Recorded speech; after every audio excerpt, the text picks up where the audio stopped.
Bonsoir, bonsoir, bonsoir à tous qui sont présents. Merci beaucoup de faire part à notre session de ce soir.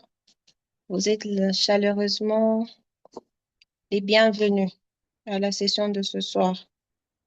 Alors, je vais commencer par notre présentation. Ce soir, nous avons deux sujets dont nous allons discuter. Le premier sujet, c'est les sujets qui ont à voir avec la maladie du VIH-Sida. Et notre deuxième sujet aura à voir avec l'hypertension, la maladie de la tension artérielle. Alors, encore une fois, je vous invite chaleureusement. Je vais commencer par notre discussion sur le VIH-Sida. Si vous avez des questions, soyez les bienvenus à les écrire dans notre chat comme nous avançons. Et à la fin de la session, on aura questions-réponses s'il y en a. Et ceux qui n'ont pas écrit, si vous avez des questions à demander à vive voix, vous êtes les bienvenus à le faire. Et nous allons faire de notre mieux pour répondre là où on n'a pas pu. Alors, j'espère que tout le monde sait voir mon écran. C'est visible pour tous. Alors, comme je le disais, nous allons commencer par les affectations médicales courantes qui sont connues sous le nom de VIH-Sida.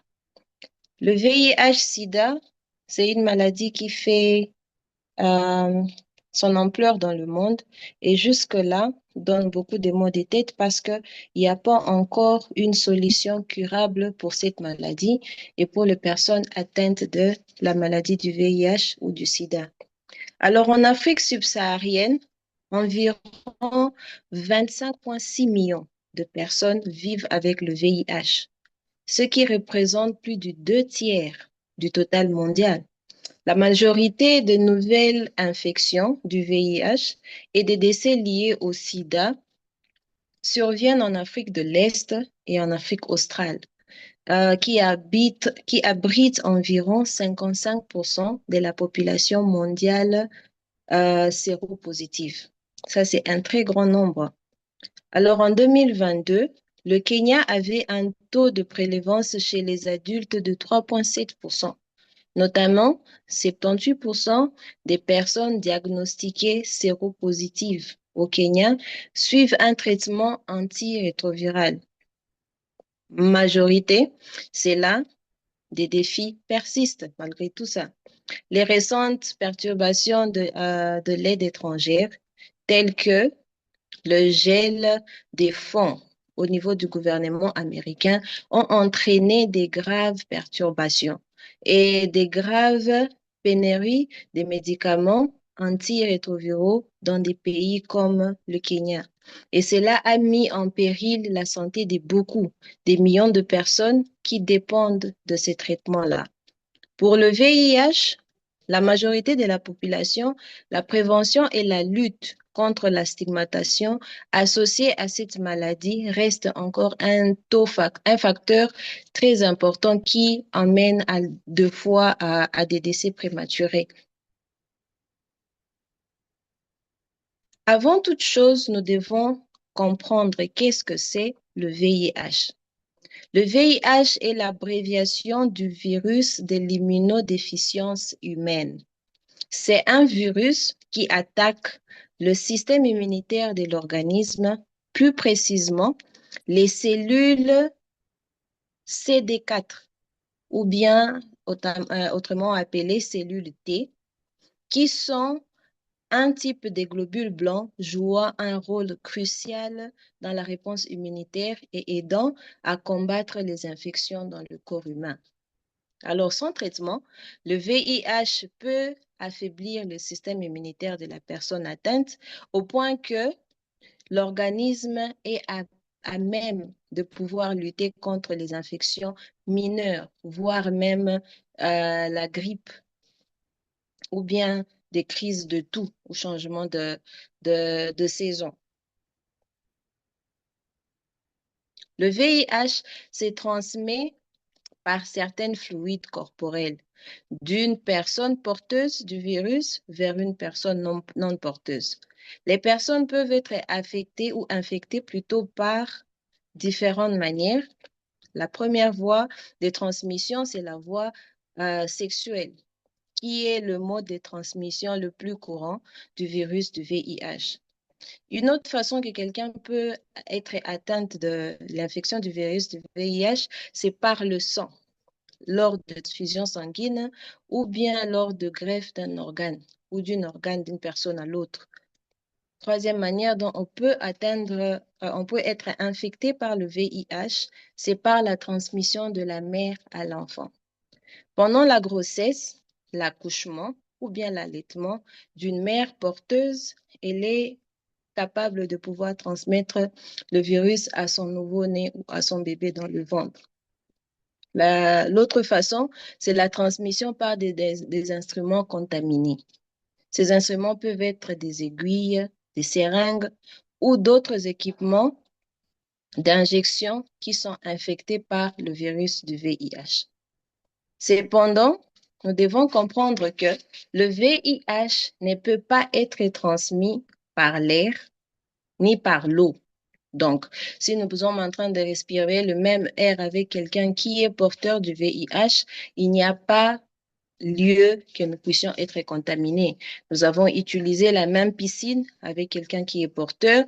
Ce n'est pas une voie de contamination. La salive, la sueur, les larmes ne peuvent pas être une cause de transmission du VIH.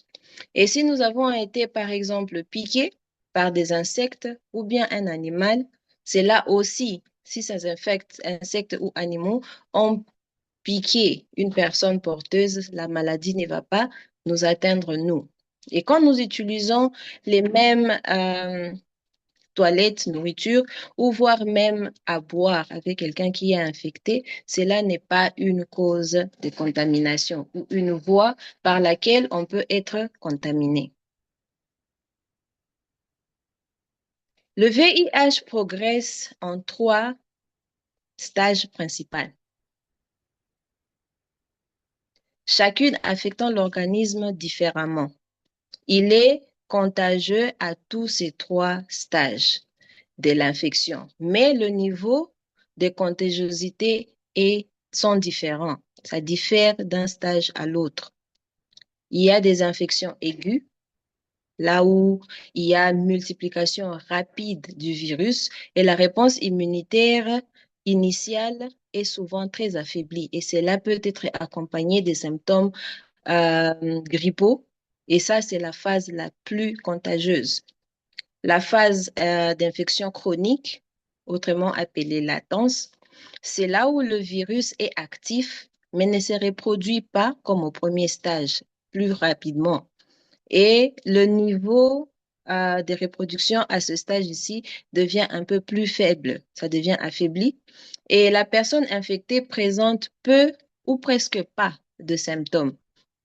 Mais leur système immunitaire s'affaiblit lentement, petit à petit. Si la personne infectée suit un traitement rigoureux, la charge virale peut être pratiquement pas détectable et la transmission d'une personne à l'autre peut être quasiment nulle à ces niveaux-ci. Et il y a la phase qu'on appelle le SIDA, le syndrome d'immunodéficience humaine. Le SIDA est le stage final. À ce stage ici, ça devient très grave. Le plus grave de l'infection connue du VIH. Mais toute personne séropositive ne développe pas le sida. Le sida survient quand? Le sida survient lorsque le VIH a causé des dommages importants au niveau du système immunitaire de la personne porteuse et que la personne devient très vulnérable à d'autres infections. Donc, si cette personne arrivait à tomber malade et à attraper une infection, son système immunitaire déjà étant très faible, s'affaiblit encore plus.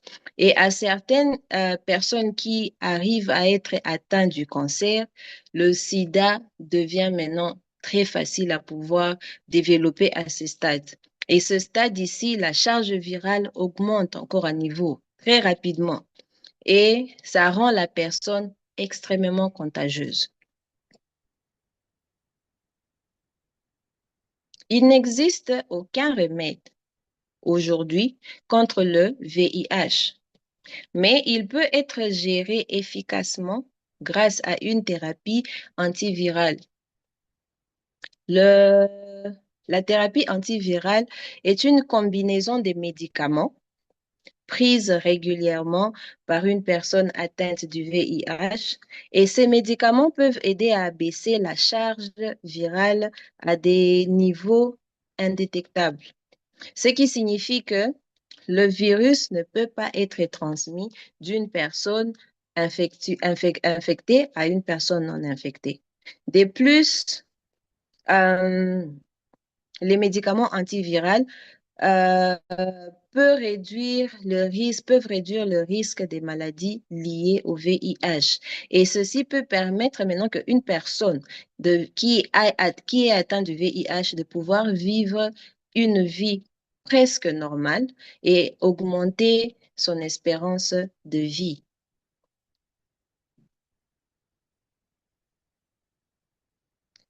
Nous ne voulons tous pas être atteints du virus de VIH.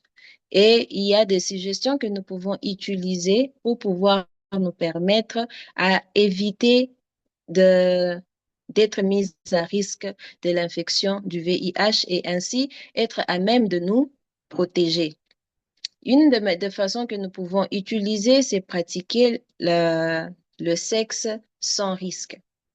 Nous devons utiliser des préservatifs et limiter le nombre de nos partenaires. Parce que les partenaires, quand on en a plus de un, il y a plus de chances de pouvoir être atteint des infections que quand on a un seul partenaire. Nous pouvons aussi utiliser la prophylaxie pré-exposition qui est recommandée pour les personnes ayant des partenaires séropositifs, les travailleurs du sexe ou bien les personnes qui s'injectent des drogues. La prophylaxie post-exposition consiste à prendre un médicament d'urgence dans les 72 heures suivant une exposition possible.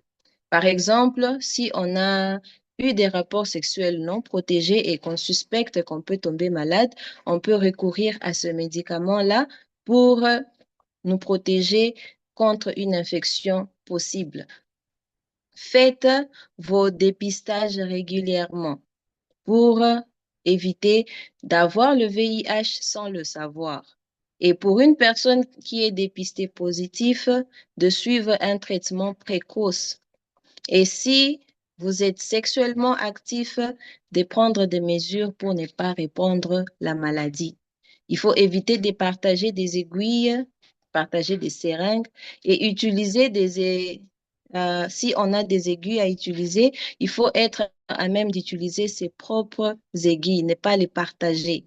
Et pour des personnes qui aiment se faire tatouer, ils doivent être sûrs que les aiguilles qui sont utilisées, ce sont des aiguilles qui ont été prises à neuf. Donc, ce n'est pas encore utilisé par qui que ce soit. Et que le lieu où ils se font tatouer doit être stérilisé et désinfecté. Et prévenir la transmission de mère à l'enfant. La maman doit faire assez qu'elle connaisse son état du VIH, si elle est positive ou si elle ne l'est pas, pour éviter de passer la maladie à son enfant. Il y a des médicaments à prendre qui aident à ce que la mère puisse contenir sa charge virale et ainsi ne pas la transmettre à son enfant.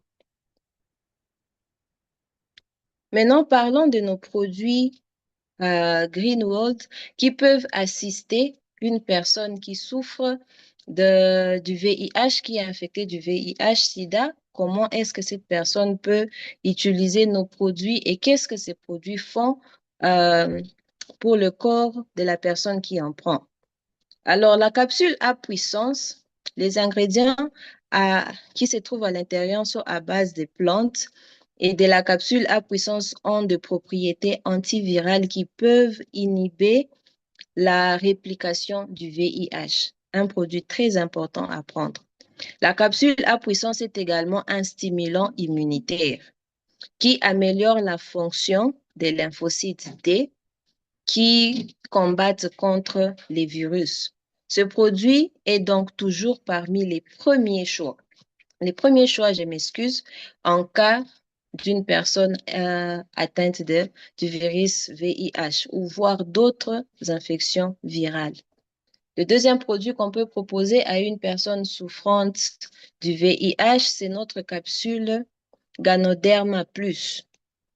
Il a été démontré que les composés actifs du Ganoderme, tels que les polysaccharides, par exemple les bêta-glucanes, les les tritépténoïdes et les peptides améliorent l'activité des macrophages, des lymphocytes T et des cellules NK, qui jouent un rôle crucial dans la réponse immunitaire. En améliorant potentiellement la fonction des cellules immunitaires, le Ganoderme pourrait contribuer à la santé immunitaire globale d'une personne vivant avec le VIH. Nous avons aussi nos capsules G5 RHS. Il a été démontré aussi que ce produit module le système immunitaire en augmentant l'activité des cellules immunitaires de la personne vivant avec le VIH. Et ces cellules sont essentielles pour lutter contre les infections. Le Blueberry Super Nutrition.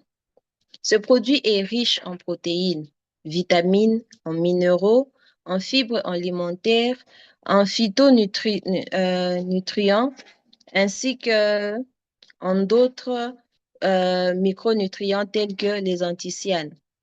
Ils agissent pour améliorer la santé globale des personnes atteintes du sida. Les protéines aident à maintenir la masse musculaire et la fonction immunitaire. Les glucides fournissent l'énergie nécessaire au maintien d'une bonne santé générale de la personne atteinte.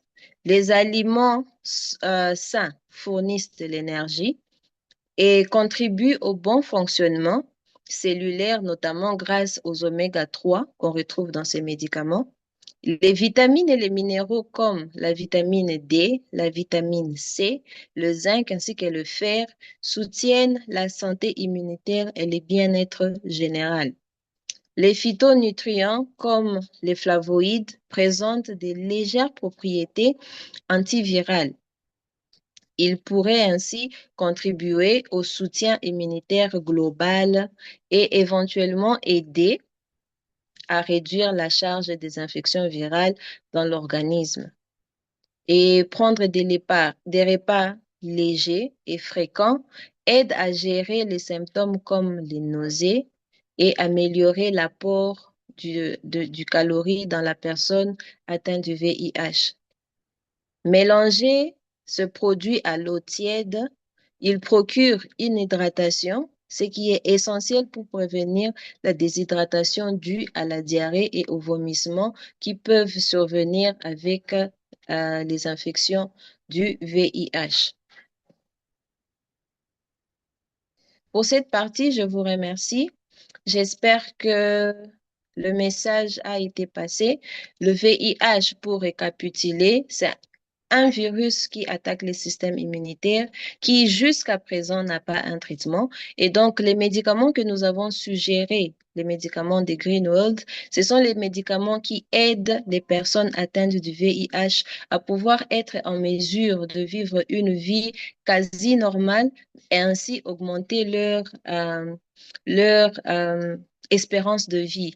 Donc, prendre ces médicaments régulièrement et chaque jour pour une personne qui a été dépistée positive pourra aussi ainsi prévenir à ce que cette personne ne puisse pas développer le sida ayant été affectée par le VIH. Et l'apport de ces médicaments aide aussi à la personne de pouvoir vivre en bonne santé et rendre la charge virale dans le corps ainsi très réduit au point de ne pas être dépisté. Je vous remercie pour cette partie et j'espère que chacun va pouvoir se protéger et éviter de se mettre en danger par les aiguilles ou d'autres instruments qui peuvent contaminer, qui ont été utilisés par d'autres personnes.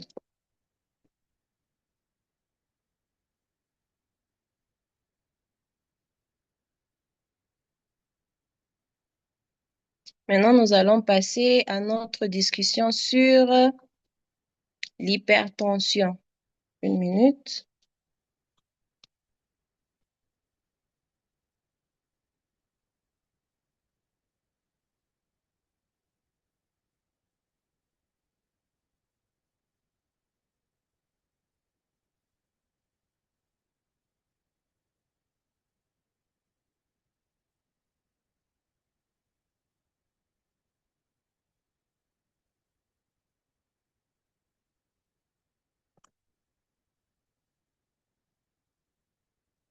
D'accord, voilà. Nous y sommes.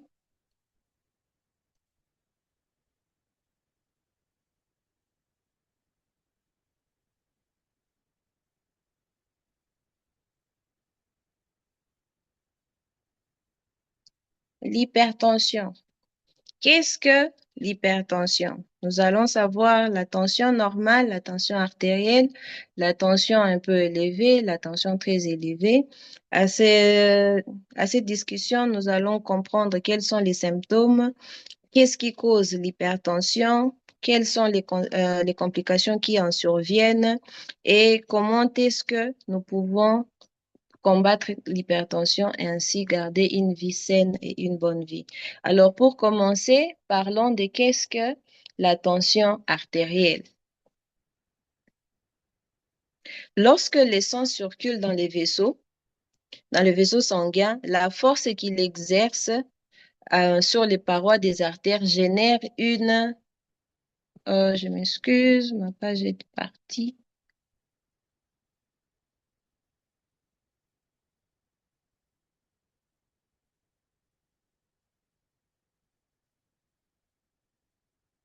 Ah, voilà. Je disais que lorsque le sang circule dans les vaisseaux sanguins, la force qu'il exerce sur les parois des artères génère une pression. Cette pression, elle est appelée la pression artérielle. La pression artérielle se mesure à l'aide de deux chiffres, la pression systolique et la pression diastolique.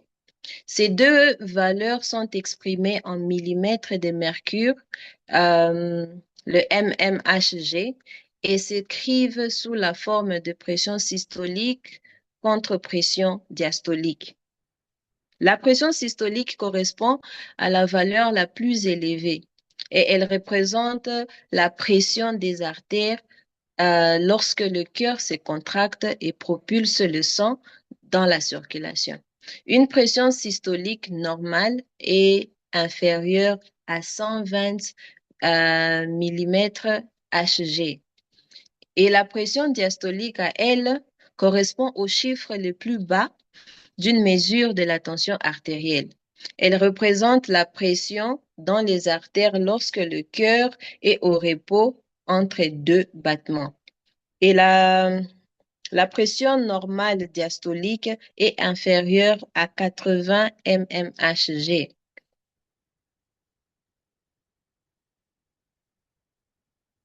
Alors, qu'est-ce que l'hypertension? On a catégorisé la tension en normale, élevée, et l'hypertension dans ses stages 1 et 2 et de la crise hypertensive. Alors, la tension normale se mesure sur 120 mmHg sur 80 mmHg. Là, la tension, elle est normale. Elle est un peu élevée lorsque la tension systolique monte au-delà de 120 vers 129 voire 130 et que la tension dystolique s'élève au-dessus de 80 mmHg. L'hypertension se divise en deux stages. Il y a le stage où on commence à devenir hypertendu ce qui n'est pas encore très grave, là où la tension se mesure entre 130 à 139 mmHg et que la tension diastolique est au-dessus de 80 à 89. Le stade 2 de la tension, de l'hypertension, c'est quand la tension excède au-delà de 140. La mesure systolique, elle devient au-delà de 140 et que la mesure diastolique s'élève au-dessus de 90. On connaît une crise hypertensive lorsque sa tension systolique est élevée au-delà de 180 et que sa mesure diastolique est au-dessus de 120 mmHg. Alors, à ce niveau, chacun doit avoir une mesure probablement à la maison de la tension et c'est prendre la tension pour voir où est-ce qu'on se retrouve sur ce chat. Alors, si notre tension est normale, on n'a pas à s'inquiéter.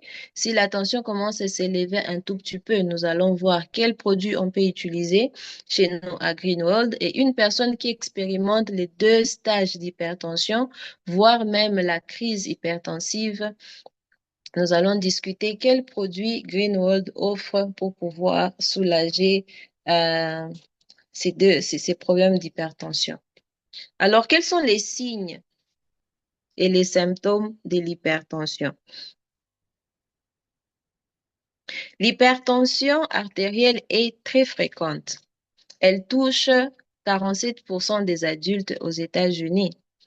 Et en général, l'hypertension artérielle ne provoque ni signes ni symptômes. C'est pourquoi les professionnels de santé qualifient cette maladie de tueur silencieux. Et parmi les personnes atteintes, comme on a vu aux États-Unis, 47%, parmi elles, 37 millions présentent une tension artérielle d'au moins 140 sur 90 mmHg. En général, l'hypertension ne provoque pas de symptômes, comme je venais de le dire, et beaucoup de gens se retrouvent en train de faire de crises parce qu'ils n'ont pas montré ou font signe des symptômes. Vous pouvez souffrir d'hypertension pendant des années sans les savoir. En fait, l'Organisation mondiale de santé estime que 46% des adultes souffrant d'hypertension ignorent qu'ils en sont atteints. Et lorsque votre tension artérielle est de 180 sur 120 mmHg ou plus, vous pouvez ressentir des symptômes tels que des maux de tête acus, des palpitations cardiaques, voire même saignement du nez.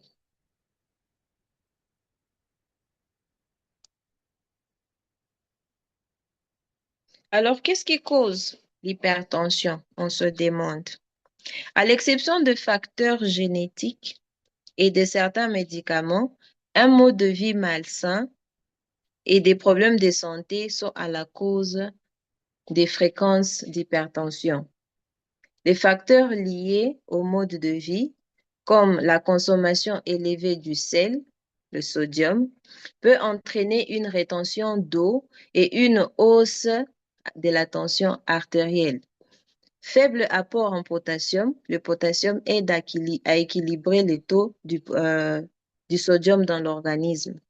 L'obésité peut augmenter la charge de travail du cœur ainsi que des vaisseaux sanguins. La manque d'activité physique d'une personne obèse entraîne une mauvaise circulation sanguine et une prise de poids excessive charge les vaisseaux sanguins de la personne. Consommation excessive d'alcool peut faire augmenter la tension artérielle au fil du temps. C'est quelque chose qu'on peut ne pas expérimenter du coup, mais le plus on en prend, le plus on se met à risque de l'hypertension. Le tabagisme rétrécit les vaisseaux sanguins et endommage les artères.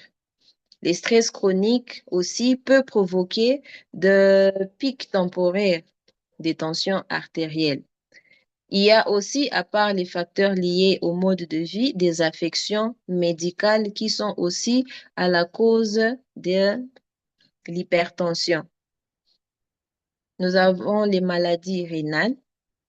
Une infection rénale altérée peut entraîner une rétention d'eau. Troubles hormonaux, par exemple hyperthyroïde, les symptômes de Cushing, ceci peut entraîner une personne à pouvoir développer l'hypertension. La diabète est aussi une cause qui entraîne l'hypertension, car une glycémie élevée peut endommager les vaisseaux sanguins. L'apnée du sommeil, les interruptions de la respiration aussi peuvent affecter la fonction cardiaque. Les tumeurs des glandes surrénales aussi sont une cause qui peuvent augmenter les taux d'hormones qui font euh, monter la tension artérielle d'une personne. Alors, comme nous connaissons quelles sont les causes de l'hypertension, alors essayons de voir les complications qui peuvent en venir avec la maladie de l'hypertension. L'hypertension, qui est une pression artérielle élevée, peut entraîner des graves complications si elle n'est pas traitée à temps et si elle n'est pas traitée efficacement, car elle endommage des vaisseaux sanguins et les organes au fil du temps.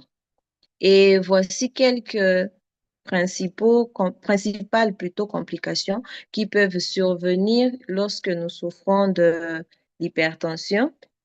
Il y a la complication cardiovasculaire, une crise cardiaque, infarctus du myocarde. L'hypertension artérielle peut provoquer un rétrécissement et une obstruction des artères, entraînant ainsi une crise cardiaque. L'insuffisance cardiaque. Le cœur doit fournir un effort accru pour pomper le sang. Et ceci peut entraîner un épaississement des muscles cardiaques et à terme une insuffisance cardiaque. L'anévrisme. Les parois artérielles fragilisées peuvent se dilater et se rompre, ainsi provoquant une hémorragie potentiellement mortelle. Fréquent au niveau de l'aorte, du cerveau ou de l'abdomen. Les lésions cérébrales du système nerveux.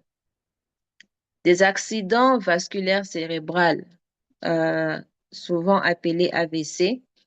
L'hypertension peut provoquer l'obstruction ou la rupture des artères cérébrales. Et ceci peut entraîner l'AVC, susceptible de causer une paralysie, voire même le décès d'une personne. La démence ou bien le déclin cognitif.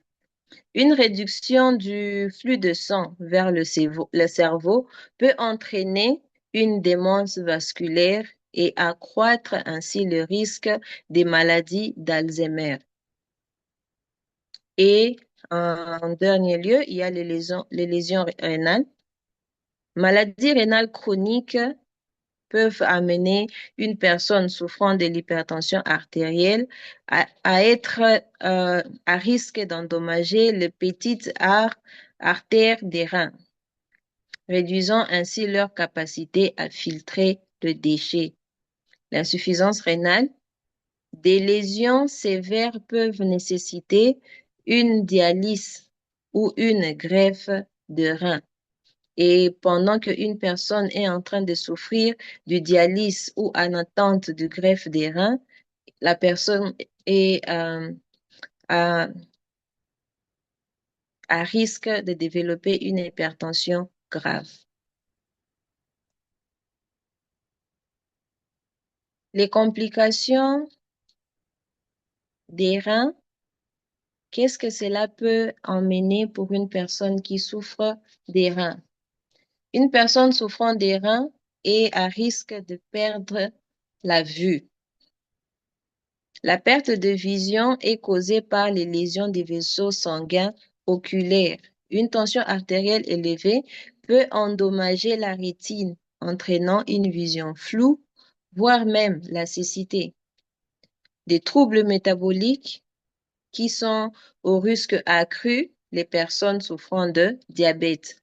L'hypertension est étroitement liée à la résistance de l'insuline, ce qui augmente les risques du diabète de type 2. Le syndrome métabolique, une combinaison d'hypertension artérielle, euh, je m'excuse, d'hypercholestérol, d'hypercholestérémie, d'obésité et d'hyperglycémie augmente les risques de maladies cardiaques et d'accidents vasculaires cérébraux.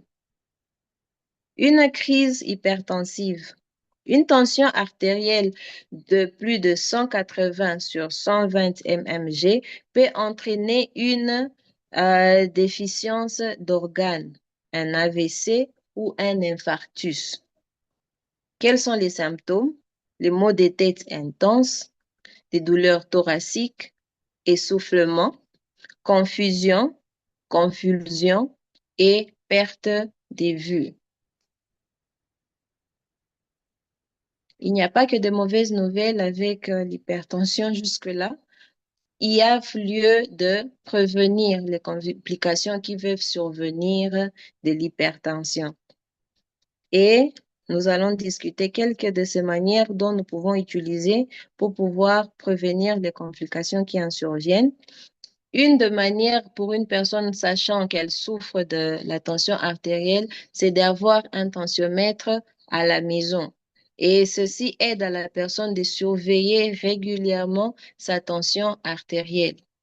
Adopter une alimentation saine, réduction de sel dans la nourriture qu'on mange, euh, manger davantage de fruits, des légumes et prendre des protéines maigres.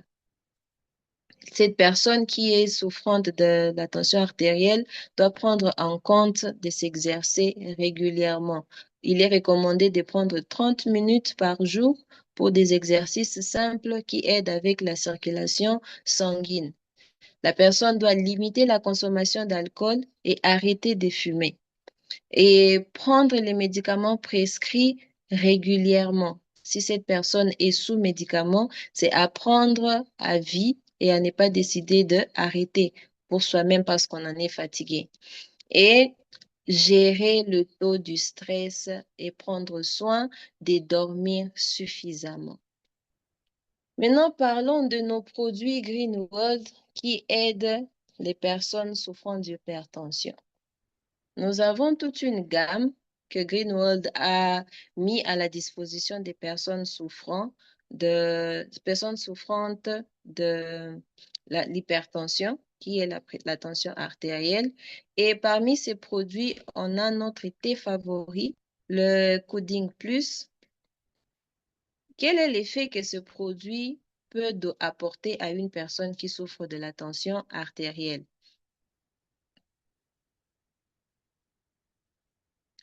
Le thé Coding contient des composés bioactifs tels que des flavonoïdes et des polyphénoïdes susceptibles de contribuer à la relaxation des vaisseaux sanguins et à améliorer la circulation, entraînant ainsi une baisse de la tension artérielle. Il exerce également un effet diurétique et favorise l'élimination des lipides en réduisant le volume sanguin et en abaissant la tension artérielle. Certaines études suggèrent que le coding peut contribuer à réduire le cholestérol et à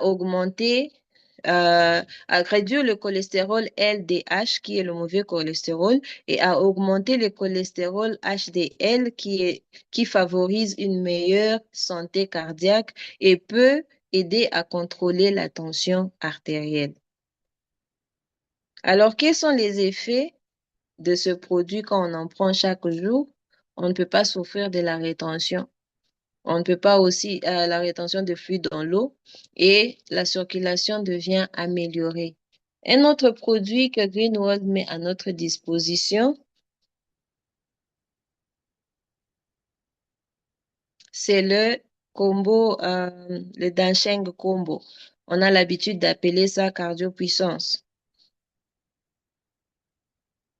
Les ingrédients à base des plantes de ce produit, notamment le salvia, le salvia, le panox et les bernéoles agissent en synergie pour soutenir la fonction cardiovasculaire.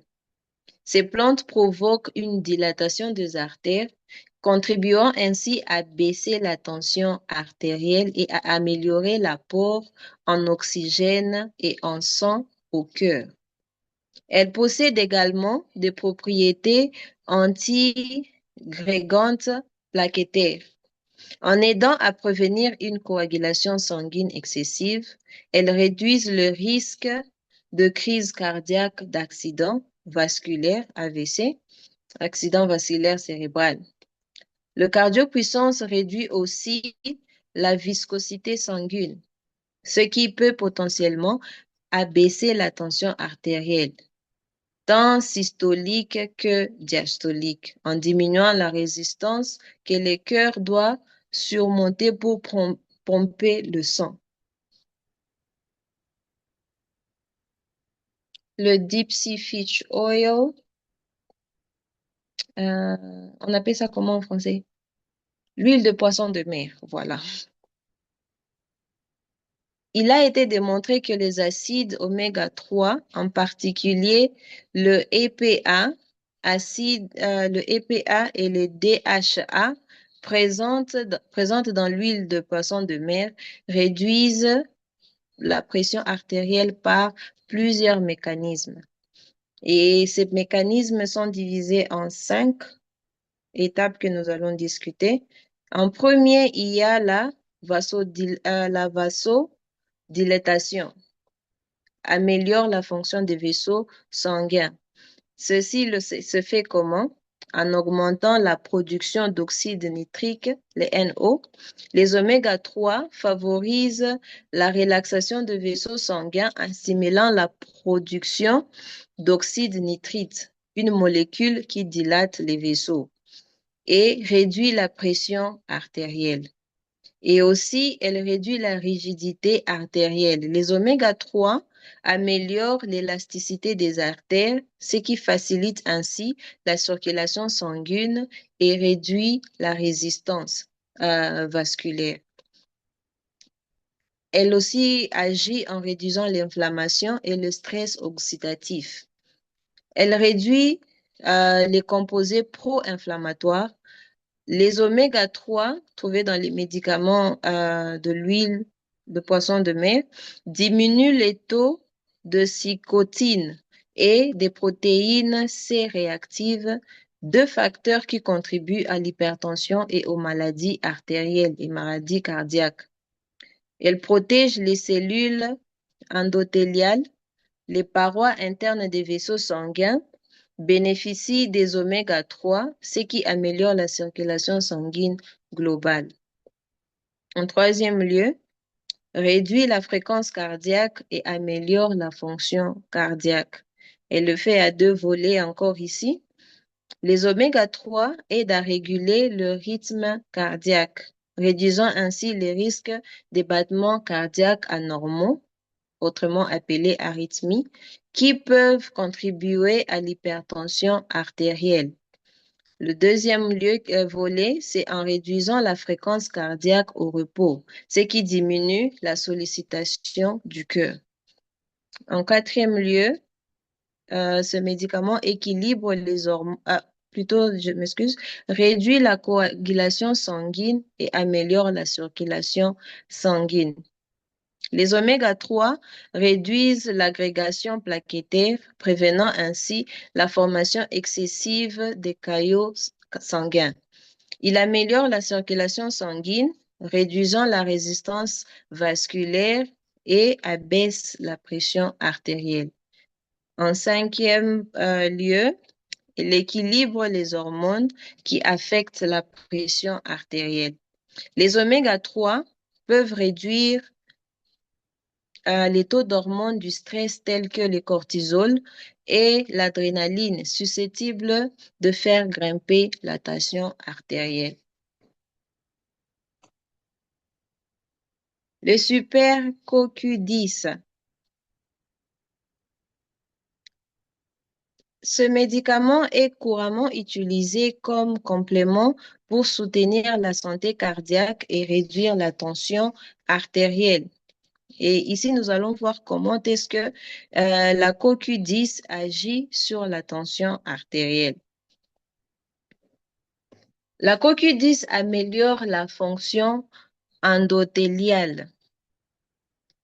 Elle favorise la santé des vaisseaux sanguins. La CoQ10 aide à améliorer la fonction endothéliale, c'est-à-dire la capacité des vaisseaux sanguins à se dilater et à contracter correctement. Une meilleure fonction endothéliale rend les vaisseaux sanguins plus souples, ce qui réduit la résistance vasculaire et abaisse la tension artérielle. La CoQ10 réduit le stress oxydatif et l'inflammation.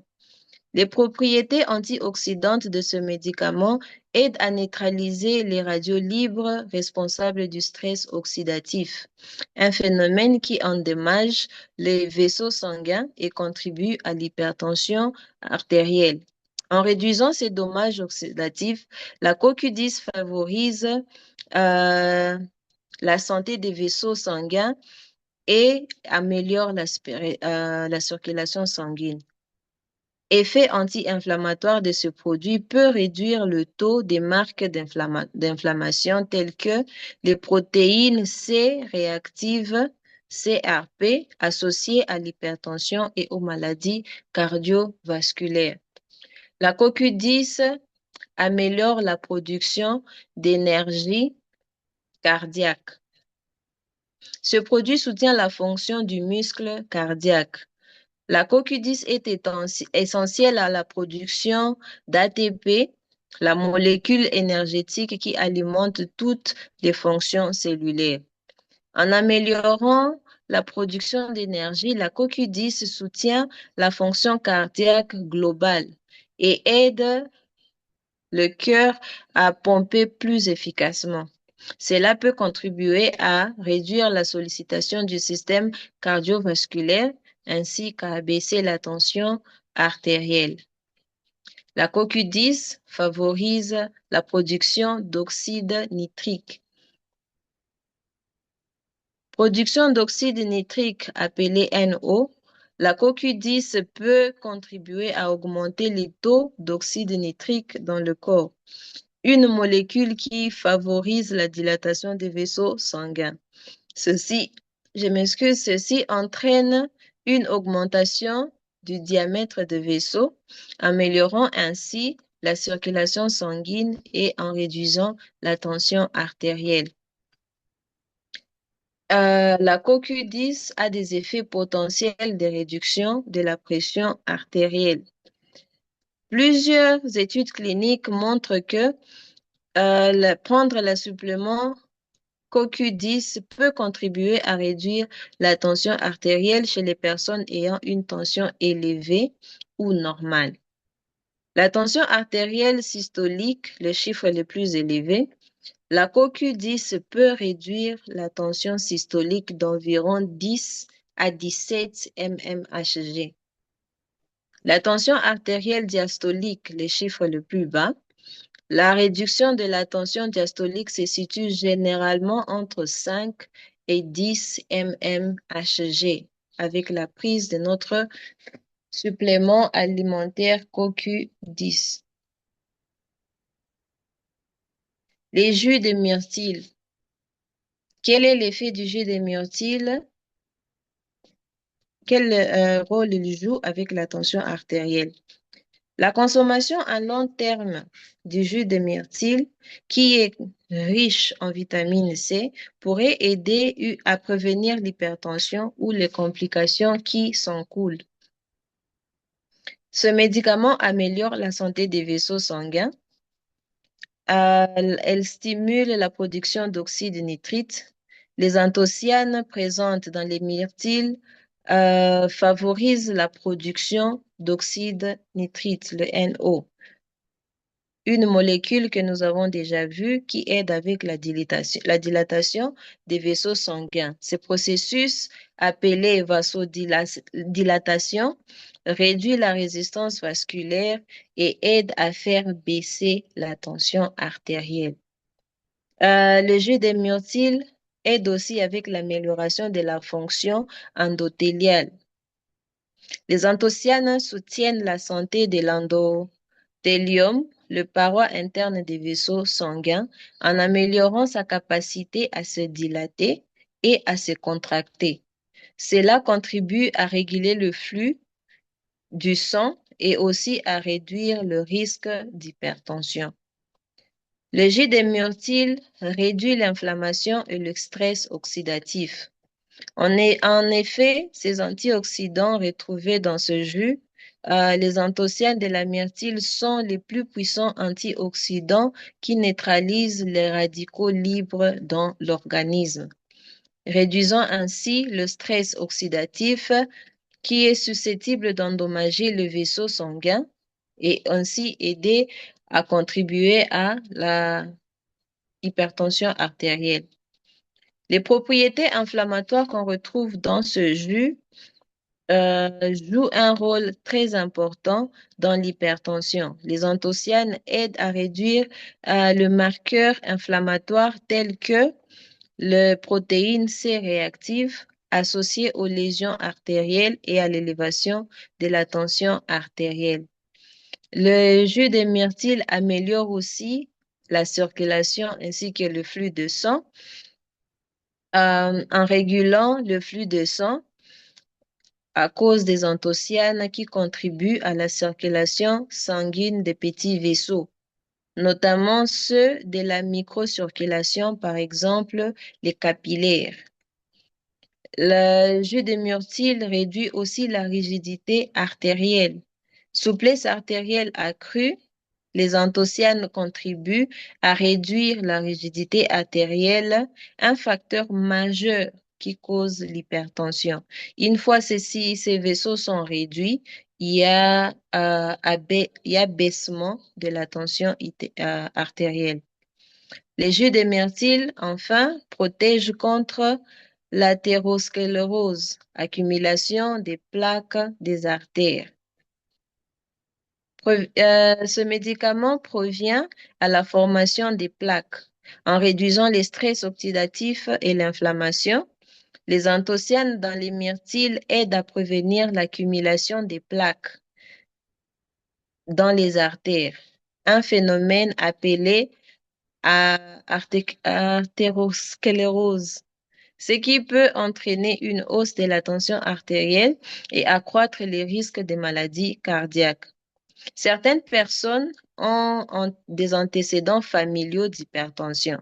Si le changement de mode de vie ainsi que les compléments alimentaires ne suffisent pas pour contrôler leur tension artérielle, et si une personne est diabétique, ils doivent consulter un médecin et commencer un traitement d'hypertension dans l'immédiat ou bien un traitement contre le diabète.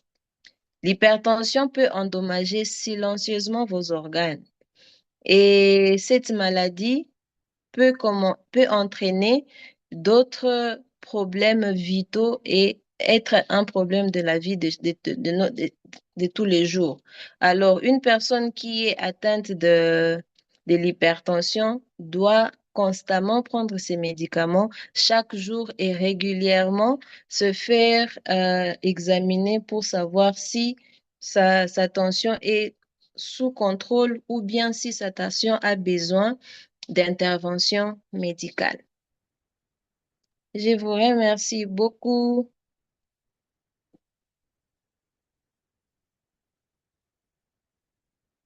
Thank you very much. We are done for tonight's presentation. Thank you very much, Miss Stephanie. Thank you for an excellent presentation. So we will see you next time. Take care. Bye.